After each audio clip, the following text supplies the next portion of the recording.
madalas na hinihinga ng payo tungkol sa kalusugan.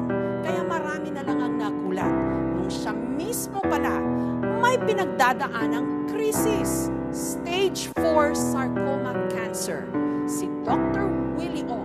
Kamusta po sa mahal kong followers? How are you? Update ko lang po kayo sa condition ko, ha? Walang iyakan muna, buhay pa naman ako. My relatives do not want me to make this video.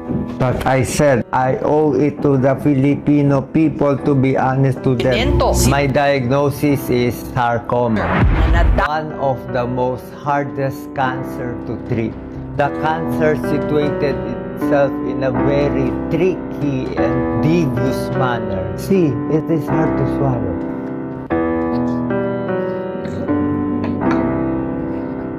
Ayaw pumasok.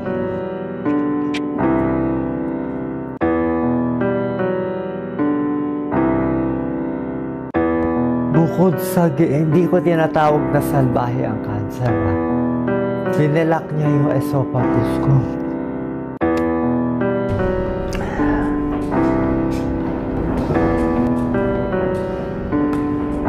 I need more oxygen.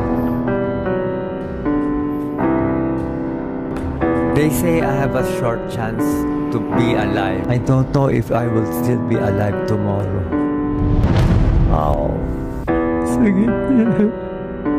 Sakit niya. Sakit ng bukol. Balik, itong bukol na to, malaking-malaki daw. Isa sa pinakamalaki na nakita nila. Mga 16 centimeters. Kanyang kalaki. Saan siya nagtatago? Ba't di ko nakapa? It also blocked my right atrium, almost compressing my heart. Sean! Pagkatapos ng eleksyon, May 2022, okay naman ako. Wala naramdaman. Although, ang feel mo lang, lagi lang may mabigat. Pero napansin ko na mga 2023 na, mga April, medyo hirap na ako mag-medical mission.